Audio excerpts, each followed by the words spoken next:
Thank you, Father. Good evening.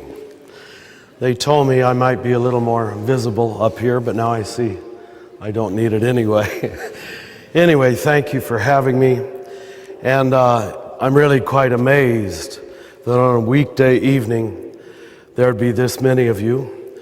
And we had a similar crowd in London, Westminster Cathedral last night. So it certainly tells me there's some kind of wonderful and deep desiring going on in our churches. And I pray that whatever I try to say tonight will somehow be appropriate and helpful to that. I'm convinced, and more teachers are saying this, that all of the great world religions, certainly Christianity, at the more mature levels, recognize that we really needed a different set of eyes with which to read or certainly understand spiritual reality. And that if we approach spiritual realities with the same, what I call Mexican jumping bean mind, that we approach our daily work, we're not going to get very far. And we're not going to see very much. In fact, we tend to pull it inside of the world that we already live. And so the great mysteries like love and faith and truth and God and mystery really can't get in, because by the middle of life most of us have pretty much a grid at work, and the only things that get in are what we already agree with. And so religion spoke at the more mature levels of things like contemplation, meditation, silence, recognizing that we had to clear away the normal mind, because the normal mind that gets us through the day, which is rather dualistic, it reads everything in terms of either or, all or nothing, black and white, is simply not adequate to mystery. And what we've come to see is that much of the teaching of that, because you do need to be taught, unless you're a simple, almost unsophisticated person, and unfortunately none of us are anymore, you lose it. You lose it very early. And you have to be led back to the beginning, and as T.S. Eliot would say, and then know it for the first time. So that's what we're going to try to do, even though this is a very, very oversimplified and brief introduction. I'm happy that a few months from now, I think a much more scholarly teacher than myself, Cynthia Bourgeot, an Anglican priest who I have taught with several times in America, is going to come, and I'm sure she can carry through and follow up on whatever I'm going to try to say here. But at any rate, if we won't be able to move beyond this normal dualistic either-or way of thinking unless we see how trapped we are in it. And that's pretty much first stage contemplation. It's observing your stream of consciousness and suffering the necessary humiliation. Because if you watch your mind, you're going to see that, and I don't mean to be disrespectful to anybody, but you're going to see that you go about every 30 seconds without thinking some repetitive thoughts, some useless thoughts, some compulsive thoughts, some negative thoughts, some paranoid thoughts. And this is indeed humiliating to recognize that, but you have to suffer that humiliation. When in the first chapter of Mark it says that the Spirit drove Jesus into the wilderness, I've always wondered why the Spirit had to drive him. But I think it's because human nature doesn't really want to go there. Because when you go into the stillness, when you go into the silence, the first thing that comes up, I hate to tell you, is not the good stuff, but the bad stuff. And I think that's why a lot of people don't go very deep on the spiritual journey. Because when you take the lid off of the unconscious, when you sit in the silence and refuse to feed your own compulsive and negative styles of thinking, what comes up are all those unhealed hurts, all those past unresolved relationships.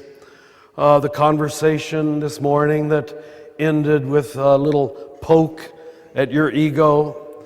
And those are the things that just keep stirring and just keep emerging. And so if you go back to that same verse in Mark's Gospel, it says the Spirit drove him into the wilderness. It's wildness you face. And it says there he met the wild beasts. So first you meet the wild beasts. All the stuff that you don't want to deal with. In fact, Thomas Keating, who's probably one of the main teachers of centering prayer in our country, the Trappist monk, he calls contemplative prayer, which is really just a form of praying without words, he calls it God's therapy. And in fact, if you want to save $10,000, I guess that's 10,000 pounds, which is worth more than dollars right now,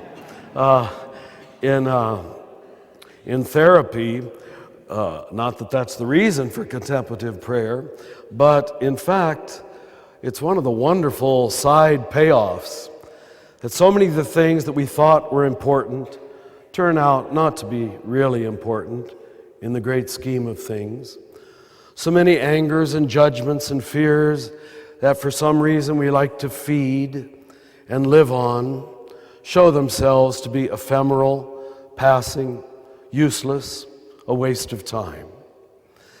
I know that the book by Eckhart Tolle has also become popular here in England, the book Power of Now.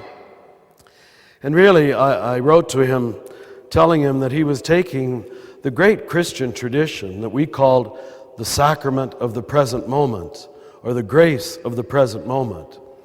And he was really just speaking it to us in modern terms, but it was very traditional.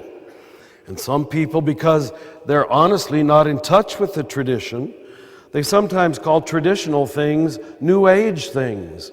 And I go to the bookstore and Eckhart Tolle's in the New Age section. In fact, his teaching is quite traditional.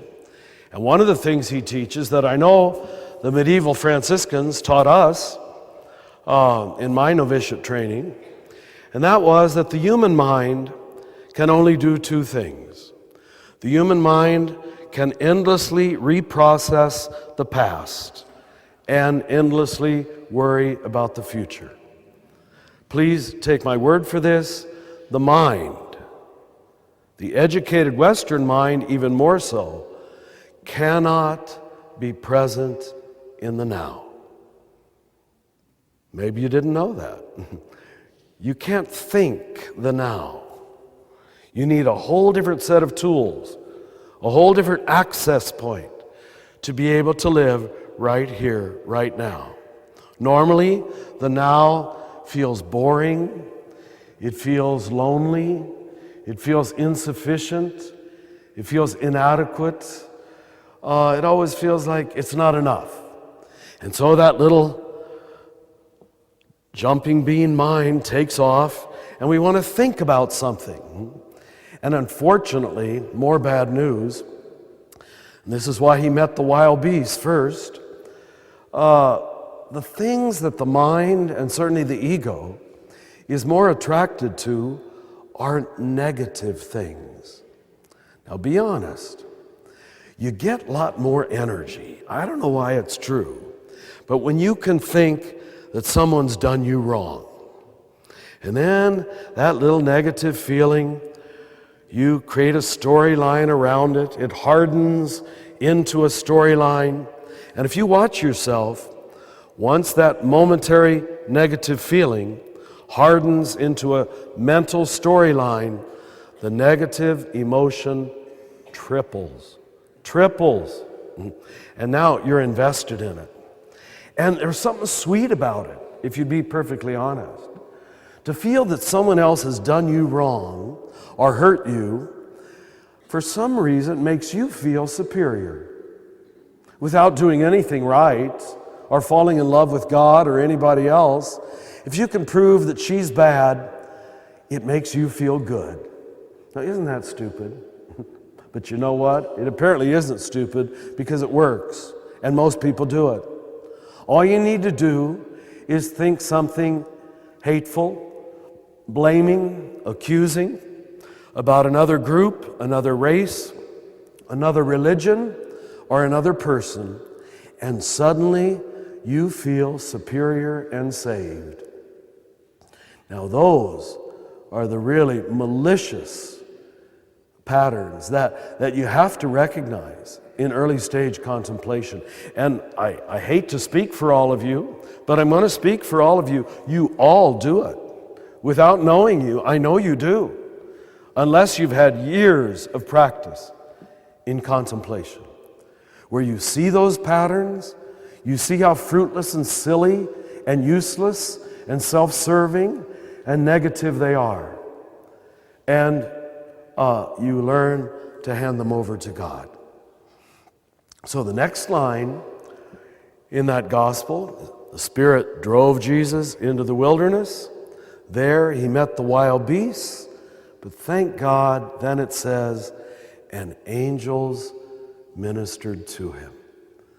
In 3 lines, you have a marvelous framing of the whole journey of prayer. What we're finding happening, especially in my work as a spiritual director and as a retreat giver, is that more and more people are, for good or bad reasons, I'm not here to judge, but are moving beyond religion as mere external belief systems. Because we realize to say, I believe this, I believe that, really asks very little of you. You can remain a highly egotistical person, a highly negative person, while believing intellectually almost all the doctrines of the creed. By the way, excuse my voice, I'm at the end of this 2-week period and I'm getting a little hoarse and fighting a cold, so if I crack once in a while, that's the reason. But, we say, but we have to have belief systems, probably. But what we're learning in the work of transformation is that we need practices. And that's why we're going to practice at the end of my talk. In this gathering that I told might be 500 people, we're going to be in silence for about 10 minutes together. And what I'm going to do in this time is try to prepare you, if you haven't had any preparation or teaching, in what to do with your mind, what to do with your stream of consciousness, what to do with those compulsive thoughts, those negative and habitual thoughts that we all have that come to control us.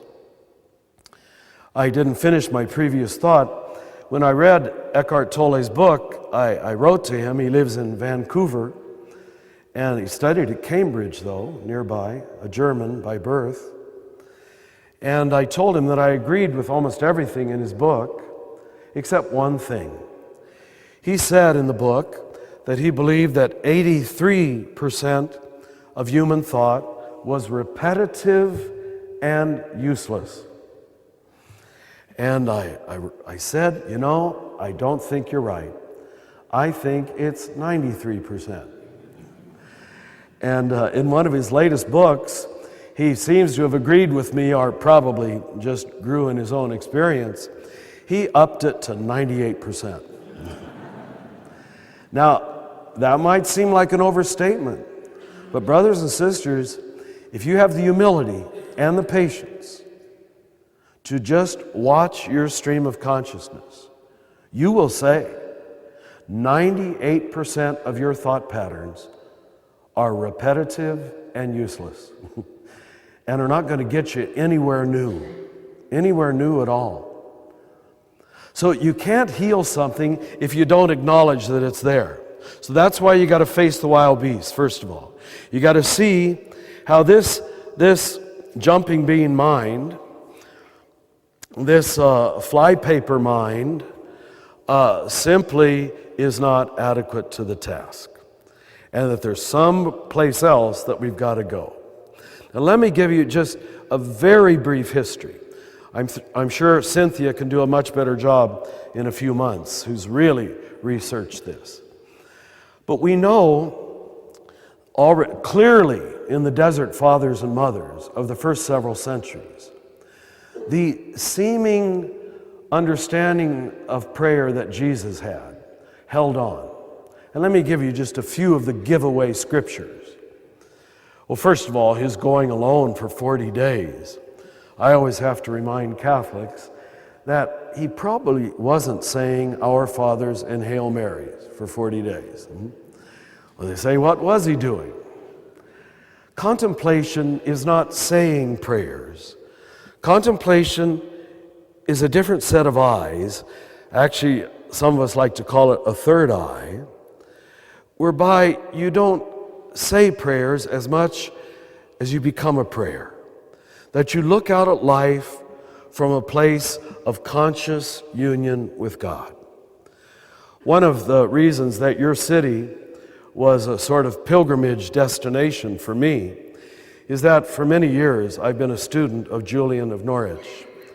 And so my heart delighted today when I got to visit her anchor hold here at St. Julian's Church, and this afternoon celebrate a Mass. But to think on that spot, but to think that already in the 14th century, in your city, a woman had a level of insight, psychological, theological, Trinitarian, non-punitive. She literally was at least 6 centuries ahead of her time. And she lived right here in your city. And the sadder thing is, when I was in Ireland last week, and even here in England, most of your own people don't even know about her. It's quite amazing. And I said at the Mass that God seems to be so inefficient that God could raise up a woman of this profound level of insight. Thomas Merton says in his judgment, and I would say my own, I think Julian of Norwich is hands down the greatest of the English mystics, and yet has largely been unknown throughout the world. So God let her sort of slip into oblivion. But let me give you some of the history why I think that happened. As I say, the contemplative tradition of closing the door, as Jesus put it, not babbling on, as the pagans do, as Jesus put it. He's clearly speaking of a non-verbal prayer. In fact, they say the fact that his disciples had to ask him to teach them a prayer like John the Baptist's disciples had seems to be a giveaway that they didn't have any verbal prayers. And they wanted one, because every group had their own verbal prayer. And that Our Father that Jesus gave the first disciples, of course, became our prayer. But the clear evidence is there's a prayer previous to words. There's a prayer beyond words. It's the prayer that Paul would call in Romans 8, the Spirit groaning within us, finding words for what we cannot find. And it's that prayer that hung on, we think, strongly at least, into about the time of Julian, the 13th, 14th century.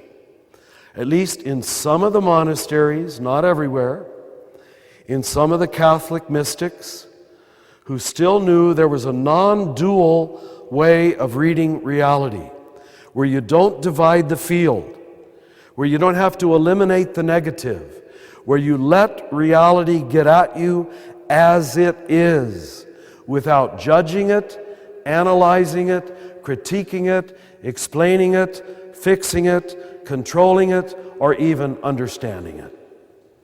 Now, if you're starting to feel helpless, you're probably right on target. That's why a lot of people don't go on the contemplative journey. Because in the early stages, it takes away all your usual control mechanisms, all your ways of feeling smart superior, and saved.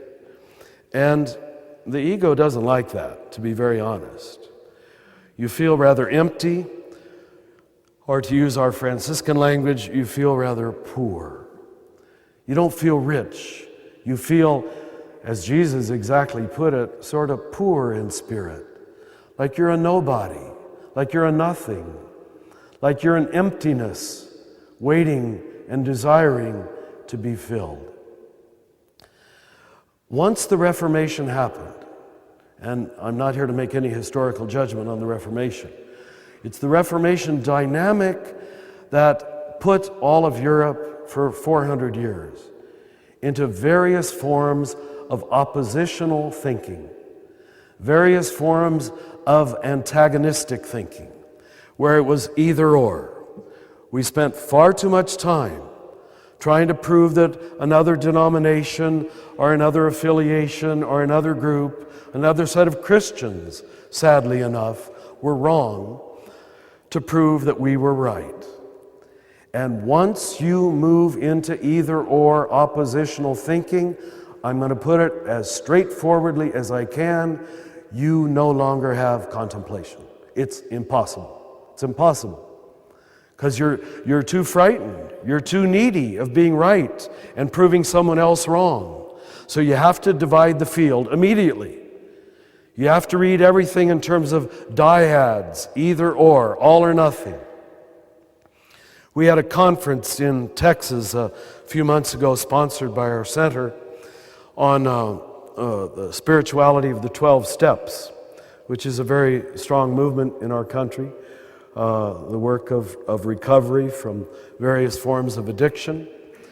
And I'm convinced it might even be the one authentic American contribution to the history of spirituality. It leads many people to that experience of what they call powerlessness, or we called emptiness or poverty. And of course they go there through their pain, through their addiction. But one of the things these therapists pointed out to me is that what characterizes an addict is almost always some form of all or nothing thinking. In fact, they even call them dry drunks, that they might stop drinking, but maybe you've met such people. Their mind still thinks in absolutes. If it isn't perfect, it's terrible. If it isn't absolutely right, it's totally wrong. If you're not on my side, you're against me. Brothers and sisters, I'm going to be honest. Most people, I'll just pick on America, most people in my country think that way. That's why we have the kind of empire we have, and the kind of politics we have, and the kind of foreign policy we have. But it's in part because religion itself stopped doing its job. And we are facing, last time I was in England, Scotland, Ireland too, I don't think I had ever met in America the kind of hatred of Christianity that I met in your country and Scotland. As you know, Americans sort of think of themselves as religious, think of themselves. But over here, I meet an awful lot of not just boredom with Christianity, but active antagonism and hatred toward Christianity. And I talked to some of our own bishops in our country, and I said, you know, brothers, let's be honest. In a certain way, we got to hold ourselves responsible. We trained them in all or nothing thinking. We trained them in either or thinking. There was no ability to live with paradox, mystery, which is exactly what contemplation teaches you. To live with contradictions, unresolved ones. In fact, if we don't teach you how to do that, I don't think we're preparing you for the only life you'll ever have. Because every one of you, intellectually, morally, spiritually, and emotionally, are facing a half a dozen unresolvable contradictions in yourself, in your marriage, in your children, in your country, in your church. And if you can't learn how to hold those with patience and forgiveness and freedom and even joy, you're a pretty bitter person by the time you're my age. And I've met a lot of pretty bitter Christians, even priests and religious, who have never been taught intellectually, emotionally, how do you do it? How do you live with the darkness? How do you live with the death of a child or the death of a partner, the tragic things that eventually attack all of our lives or enter all of our lives? But I, again, told some of my fellow priests, I said, now this antagonistic way of thinking, this either-or way of thinking, has now come back to haunt us. It comes back to bite us in the behind. But we taught them to think that way. And now, as soon as they find a bit of fault, and there's more than a bit, in the church, they throw out the baby with the bathwater. The first time I preached and taught in India, the missionary picked me up at the airport. He started driving me out to an out-of-the-way mission. And he said rather happily, he said, "Richard, welcome to India. You won't meet any atheists in India." And then he waited a few moments. I noted there was a silence. And he said, "Well, unless they went to Catholic schools." Now, he was a Catholic priest, but he was just being honest. That the Orient in general, Asia in general, and I see this when I teach Asians in America, have much more ability with non-dual thinking, with living with paradox. I don't know if it's the Greek thought patterns that the Western mind was formed on, but we do tend to be all or nothing thinkers. And we've had almost no practices, which is what a lot of us are trying to give people, practices whereby they can experience the difference. So it's not an external belief system that you believe something because the creed says you're supposed to or a priest says you're supposed to, but a practice, there's nothing to believe. You just go and you know it to be true for yourself, or you know it not to be true. We have evidence, for example, that the rosary emerged when the gift of tongues first died out. And of course, when you go in all over Asia, everybody's carrying prayer beads. You know why? Repetitive prayers have the wonderful function of stopping your left brain from stinking thinking, from obsessive thinking. That's why chants and mantras and repeated prayers were discovered by so many people who are trying to go deeper. But there's another way. Chants and prayers and repetitive forms are one.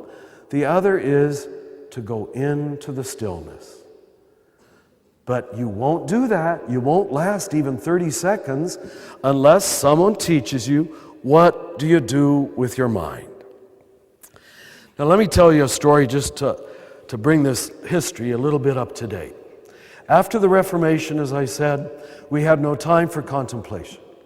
Nobody's fault. I'm not here to blame one side or the other. The Catholics lost it as much as anybody else, because we had to prove that we were right and other groups were wrong. But then right on the heels of it, we of course had the Enlightenment, which even more told us that we were our thinking. I'm sure you've heard this said by many others, but we blame this French philosopher Descartes for a lot of things, I think probably with good reason. But his great one-liner was cogito ergo sum. I think, therefore I am. That would be, for me, the low point of Western spirituality and the low point of Western philosophy. Because we've suddenly localized the human person not just in the top 3 inches of his body, but in the left part of the top 3 inches. All right? You know, this leaves a lot out. And it's the whole person. As Jesus put it, you must love the Lord your God with your whole heart, your whole soul, your whole mind, your whole body, and your whole strength. We would call that holistic thinking today, straight from Jesus. You cannot access the holy until all of you is here. And you're not fighting it anymore. And you know how you fight it? By and large, with your mind. Your mind is your control tower. Your thinking of itself can't get you there. It's simply not adequate to the task. As St. John of the Cross says, God refuses to be known by the intellect. God only allows himself to be loved by the heart. Now, the heart was that holistic image for when you're putting all of these different parts together. So when all of you is here, I'm going to call that prayer. Or at least you're capable of union. Union with yourself, and therefore union with God. And union with your brother and sister. But first of all, you've got to see how much your mind is keeping you from doing that. I'm going to give an example that I'm sure is not true in this very warm crowd, but I'll bet there might be one or two of you out there who are sitting there judging me for all kinds of good reasons. Usually people think I'm going to be taller for some reason. I don't know. There's some disappointed at my bald head, you know. Maybe you don't like my throaty, cold voice. Maybe you don't like my American accent. Maybe you don't like what I'm saying. Or maybe you don't like the way I'm saying it. Or maybe you don't agree with me. But my point is, I want you to watch and observe that how you do anything is how you do everything. And if, I'm sure it isn't true, but if you've been sitting there for 20 minutes, judging me, critiquing me, analyzing me, trying to find out if I'm a liberal or a conservative, if I'm a heretic or orthodox or too Catholic or not Catholic enough, which is the way the dualistic mind works, all right? All I want to tell you, you can think whatever you want about me because I'm going to be out of your life in a few minutes. But just know that how you think about me is how you do life. And probably you do your wife that way, and you do your children that way, and you do your neighbor that way. How you do it is how you do it. I'm going to repeat it. I know that sounds like I'm saying nothing. How you do it is how you do it. And once you see, how do I do life? How do I access the moment and take in my experience? Am I always judging it, dismissing it, trivializing it, making it of no importance? That's probably how your mind works. And that's what you have to see, because you won't let go of it any other way. And that trivializing, petty, judging mind cannot get you there. Now that's why every spiritual teacher that I've ever read, a more mature spiritual teachers, like Jesus himself, will have this one-liner almost always in their teaching. Jesus, it's Matthew 7:1, it's other places too. Do not judge. Now, I know what you smart people are thinking. You're all saying, well, come on, Father, now, we have to make appropriate judgments. We're smart people, and there's good things, and there's bad things. And no, that's not what they mean. That's not what they mean at all. What they mean is that when you approach the moment, your first response to the moment, to the event, to the person standing right in front of you, you first have to be free to say yes before you say no.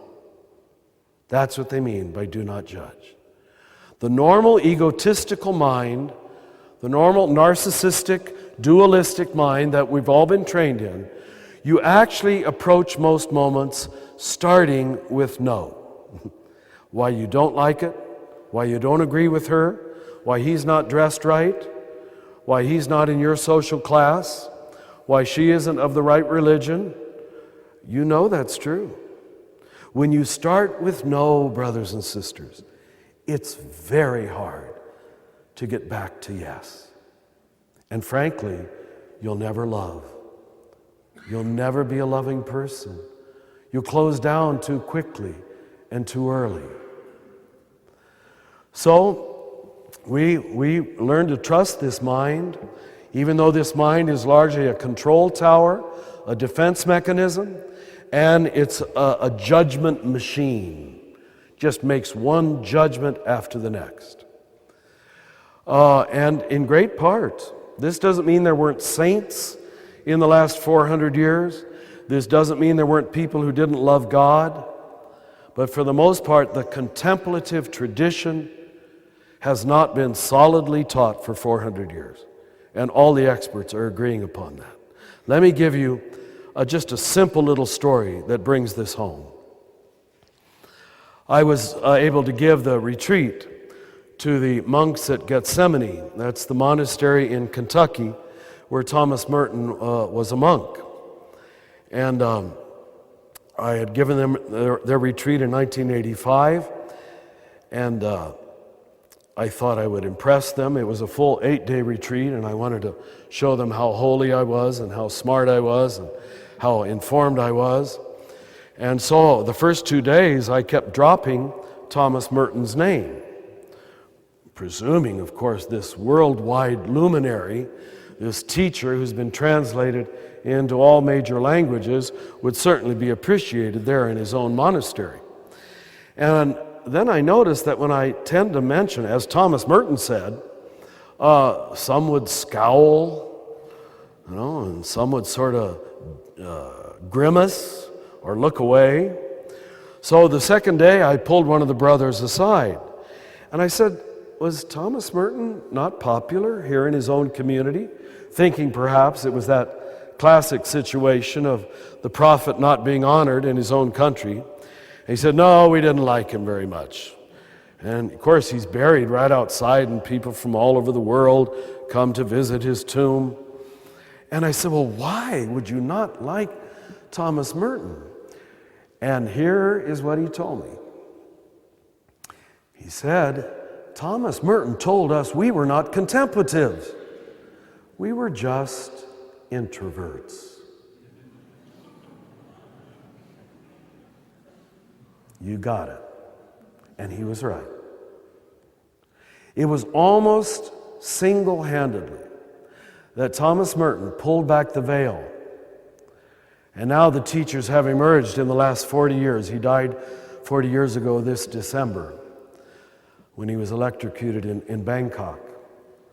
But in the subsequent 40 years, we have appreciated the veil he pulled back. Because he said the older contemplative tradition has not been taught for centuries now. He said most monks and nuns in contemplative communities say prayers all day. Or sometimes, unfortunately, antisocial people who don't like people that much, or who don't like to talk, or just like to be quiet. 5s on the Enneagram, perhaps, or introverted personality types. But that of itself can no longer be called holiness. That's why we named our center in New Mexico, I know some of you have been there, the Center for Action and Contemplation. And people ask me why I gave the center such a long and cumbersome title. And they say, which is more important, action or contemplation? And I say the most important word in our title is and. That's the art form. That's the absolute art form. Stephen's the director of our center who's accompanying me, and he'll be available for questions afterwards. But we've been trying to practice it for 2 weeks, going into different cities, different rooms, different people. How do you keep your center? How do you keep in love? How do you keep in communion while meeting new people, new places? It's heroic. If you don't know your center, if you haven't found your center, if the divine indwelling is not a living experience, I would say there's no way to do it. You just lose your soul to every new crowd or every new compliment or every new confusion, whatever it is. I usually lose mine to the confusions. Let me tell you one more story about that retreat. As I said, it was an 8-day retreat. And after I finished the abbot asked me, he said, "Richard, how can we pay you for this retreat?" And I said, "Well, I'm supposed to be a poor Franciscan, and I don't need any money, but I would love it if I could live for a month or so in Thomas Merton's hermitage." I said, I've studied him ever since I was young and admired him, and that would be a thrill. The other one was to visit Julian of Norwich's, which I just got to do today. But he said, "Sure, Richard, just come whenever you want, and it's yours." So when I came, he told me that out deep into the Kentucky woods, there were a few recluses. A recluse is more than just a hermit. The recluses only come in for Christmas midnight Mass and the Easter Vigil Mass. Their experience of communion is not Mass and liturgy, it's living in constant communion with God, just, I guess, as Julian did. And they said that when these monks appear at the door of the church on Christmas and Easter, everybody's waiting to see if they've gone crazy or they're glowing. And so one day I was walking in the woods and I saw one of these recluses coming toward me on the path. He was a former abbot, Father Flavian, a very holy man.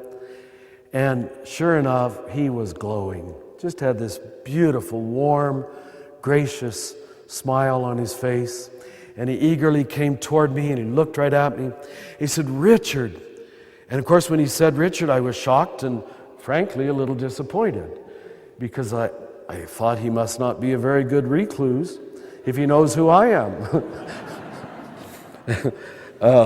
He said, "Richard, you get to preach. You get to preach all over the world." And he said, "I don't. And so please, just tell the people one thing." And he pointed to the sky and he said, "Tell the people God is not out there. God bless you." And he bowed to me and went down the path. And I just obeyed his orders. I just told you what he told me to tell you. But unfortunately, the vast majority of Western Christians, Catholic and Protestant, still think of God as out there because they have not had any inner experience. And I think that's why it's so easy to throw out the baby with the bathwater. That's why it's so easy to remain dualistic in either-or thinking, because you haven't really experienced the mystery, which is always paradoxical, which is always a mixture of darkness and light. If you take, for example, the two great revelations in the Scriptures, Moses on Mount Tabor, or Mount Sinai, Jesus on Mount Tabor, notice in both cases, there's the apparition, there's the epiphany, there's the revelation of a presence, and then in both cases, immediately it's covered with clouds. Knowing is always balanced by unknowing. And unfortunately, we have given Western Christians a kind of lust for answers, a kind of insistence on certitude, on closure, on resolution.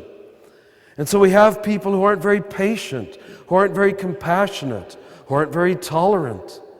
In our country, I just use this as a gross example. It's always easier to pick on a country somewhere else. But the very fact that racism was not seen as a major or central gospel issue till the late 1960s is an absolute judgment on the immaturity of Western Christianity.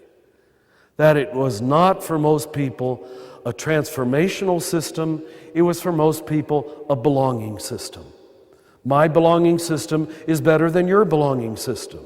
And so what we fought about was the container, and we got so invested in the container that many of our people never got to the contents, never got to experience what it was all about. Everything was the forms, the forms, the forms. My forms are better than your forms. There's the Anglican form and the Roman form. And we'd waste time trying to prove that one was better than another. instead of teaching people how to go into the mystery. And that is always formless. It is always a mixture of darkness and light where I can't explain it with perfect certitude. It took Julian 20 years of sitting here in her cell in Norwich, England, to comprehend one night of religious experience. May 8th, 1373, it's supposed to have happened in this city. And she enclosed herself in that little spot for 20 years to try to unpackage what had happened to her. And if you read her showings, there's just this constant ability to deal with paradox and mystery and darkness.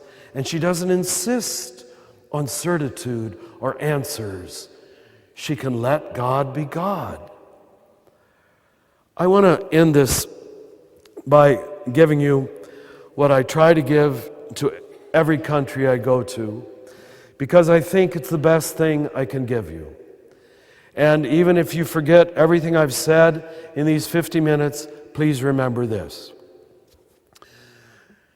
Every year in late April in Santa Fe, that's the capital of our state, New Mexico, where Stephen and I live, there's an international conference on the convergence of science and religion. It's really, literally mind-blowing. And the amazing thing is that these PhDs, these scientists, seem to be much more able to deal with hypotheses and theory and mystery than most clergy that I know. For example, the one you've all heard. You know, some say that light is a wave, and some say that light is a particle, and they say, well, they're both true, you know, and we're not going to try to eliminate one. I wish the church could operate that way. Jesus certainly had no trouble. His parables clearly do not allow for simply one interpretation. As a Franciscan, I'm aware that in the 13th century, Franciscans and Dominicans were the official Catholic debating society. We hardly ever agreed with the Dominicans on anything. We followed John Duns Scotus, one of yours. They followed Thomas Aquinas. And there was the Dominican opinion and the Franciscan opinion. And you know what? They didn't kick either of us out. I wish we could be that way today. But where I discover it now is ironically in the people who we thought were our enemies, scientists who we thought were so rational. At any rate, one of these scientists that I was listening to several years ago also happened to be a Jewish rabbi. And in his talk, he said, you know, you Christians never really understood the meaning of the third commandment, to not take the name of the Lord thy God in vain. He said, for some reason, you thought that that meant you were not supposed to say, God damn you. Well, it isn't very nice to say, God damn you. But do you know that's not even close to the meaning of the commandment? Vanus is emptiness. To speak something in vain is to speak it with emptiness, with futility. It's a waste of time. He said the meaning of the commandment, as it was understood for centuries in Judaism, was don't even speak the name. Don't ever in your lifetime pronounce the sacred name Yahweh. Never. And he said this gave us, at the very beginnings of the Judeo-Christian tradition, a cosmic humility about God. That once you think you've got God in your pocket, that you understand the great mystery, religion always becomes, he said, arrogant and idolatrous, where we love our explanations of God more than actually falling in love with God, where God refuses to ever be an object of the intellect, but is only known by those who enter into love and surrender. Secondly, he said, and probably a lot of you know this, that when you write Hebrew, you actually just write the consonants. And what it means to be an educated Jew is to have memorized the appropriate vowels and to know how to fill in the appropriate vowels in the appropriate places. I knew that from my short Hebrew class. But the third part is what I most want to leave with you tonight. He said, did you know that the consonants used in the spelling of the sacred name, Yahweh, are in fact the only consonants that, if correctly pronounced, do not allow you to use your tongue or close your lips. In fact, we know that the pronouncing of the sacred name was an attempt to imitate and replicate breath, that it was inhalation and exhalation. And then he began to do it into the microphone.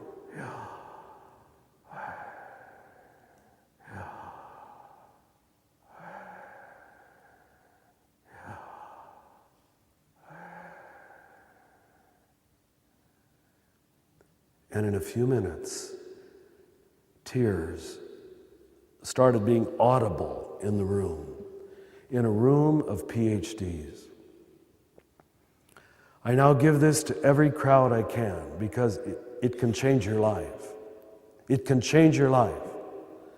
If I would come back here a year from tonight, and if some of you hold on to this and begin to live it and to experience it and to practice it, your prayer life will dramatically change.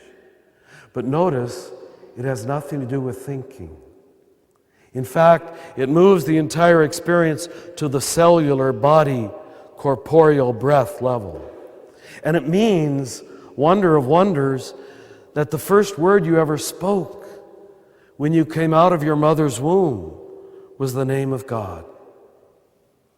And the last word you'll ever speak, you don't have to try to remember, do I want to say a prayer before I die? You're going to anyway. That last breath you take on your deathbed will be the name of God. And it's the one thing you've done constantly. You just did it now. And you did it again. You're breathing. And you know what? There's not a Catholic way of breathing and an Anglican way of breathing. There's not a Protestant way of breathing. There's not an American way of breathing. There's not an English way of breathing. There's not a Buddhist way of breathing. There's not a Hindu way of breathing. There's not a Muslim way of breathing. We're all doing this together. And this wonderful God has made the God Self that available, that democratic, that accessible. The gift is given. The only problem is the gift is not being received. We've made religion into a series of moral achievement contests. We've made religion into a bunch of hoops that you got to jump and about a bunch of forms that you've got to bow down before, instead of leading people to know something to be true for themselves. And you can see why Jesus was so happy with his cousin John the Baptist, who was filling in the valleys and bringing the mountaintops down and creating a highway to God. But we've created endless obstacles on this highway of the givenness of God, the availability of God, the humility of God, the compassion of God. But I don't want you to leave here tonight agreeing with me or disagreeing with me, liking me or disliking me. Who cares? It doesn't matter. It really doesn't. I want you to know something for yourself. So, for 10 minutes, we're going to sit in silence together. The most innocent thing in the world, and yet for many people, the most difficult thing in the world. It's so easy that it's hard to teach. Now, contemplation, second stage, is telling you what to do with your mind. And all I can say, because we don't have that much time tonight, is you just have to practice letting go. Letting go. Not identifying with it, not feeding it. Inside of every person, there's a great lover and there's a great wolf. And the one that grows is the one that you feed. If you keep feeding the wolf with negative, blaming, accusing, paranoid, accusational thoughts, your wolf will grow. If you keep feeding the lover by letting go of the wolf, largely because the lover is already there, it's called the indwelling Holy Spirit that has been given equally to all of you. And the only difference is the degree you have learned to draw from it. That's all. And that's what we're doing.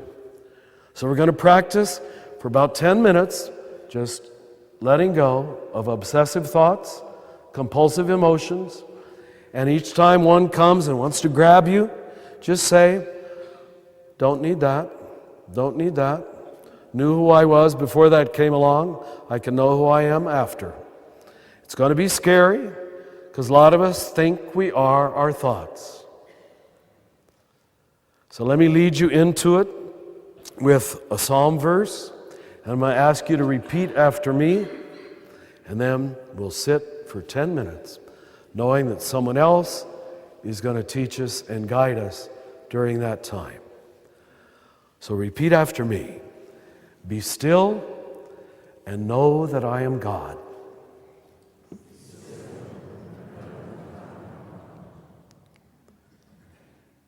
Be still and know that I am.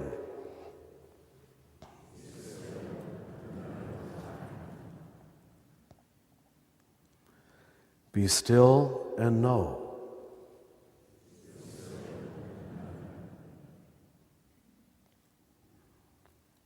Be still.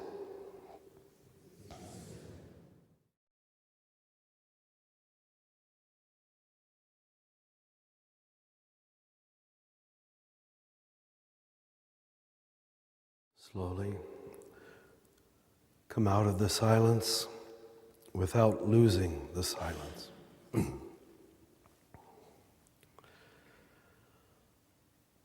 Some have said silence is the language of God, and everything else is a poor translation. And some of you might be thinking, watch that thinking, that, well, this isn't prayer, is it? Let me put it this way, that if God wants to get through to you, God has a much better chance of doing it at that point. Because finally, you are out of the way with your agenda and your conclusions and your judgments. And when you're out of the way, God can do God's work. We can't convert ourselves, brothers and sisters. All we can really do is keep out of the way. Let me end this with a poem, and then we'll open up to just a few questions. Although you don't need answers now, so I can't promise you answers. This is from an American woman poet that I use very often. Her name is Mary Oliver. She lives in Provincetown, Massachusetts, and certainly has taught me and many others how to see. She's a marvelous seer, which must be the very definition of a good poet. This particular one is called Mindful. Every day, I see or hear something that more or less kills me with delight, that leaves me like a needle in the haystack of light. It was what I was born for, to look, to listen, to lose myself inside this soft world, to instruct myself over and over again in joy and acclamation. And I am not talking about the exceptional, the fearful, the dreadful, the very extravagant. I'm talking of the ordinary, the common, the drab, the daily presentations, the now, I might add. O good scholar, I say to myself, how can you help but grow wise with such teachings as these. The untrimmable light of the world, the ocean shine, the prayers that are made out of the grass. If you can learn a contemplative way of seeing the world, you'll still say prayers, and that's good, but you'll more become a prayer. And it's not what you'll see, it's how you'll see everything. And that changes everything. I'm going to be so presumptuous as to say, maybe arrogant, but I don't think so. What I've tried in my own feeble words to talk about tonight, I think is the pearl of great price. Because God is given, the only problem is on our side. We haven't been given the eyes to see. And you can't see what you aren't told to look for. When you think it's only in church services or moralities or rituals, when 99% of life is the drab, the ordinary presentations. And when you can see God everywhere, of course, you'll see that God, first of all, within yourself, and then you'll see out there what you've graciously discovered within yourself.